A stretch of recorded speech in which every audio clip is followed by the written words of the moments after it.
தான் அந்த கோயிலை அடிக்கல் வச்சு 2024 கும்பாபிஷேகம் 2வது மாதம் 2ஆம் தேதி நடந்தது. ஓகே. அதுலேருந்து இந்த கோயிலில் வந்து பூஜை புனஸ்காரம்லாம் நடந்துட்டு வருது.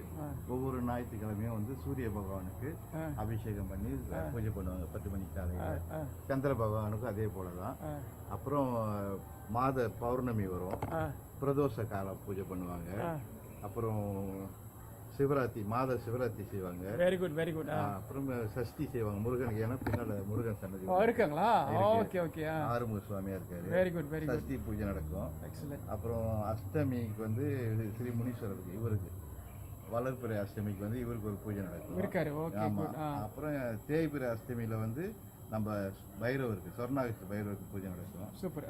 மாதத்துல 2 பிரதோஷம் வரும். தேய்பிறை பிரதோஷம் ஒன்று, வளர்பிறை பிரதோஷம் 2 வரும். இதுலேயும் வந்து பிரதோஷத்துக்கு வந்து மாலை 4 மணிக்கெல்லாம் தொடங்கிடுவாங்க. அபிஷேகம் தொடங்கி தொடர்ந்து கண்டினியூஸாக 6:30 மணி வரைக்கும் போவோம். 5 பிரதோஷ அபிஷேகம்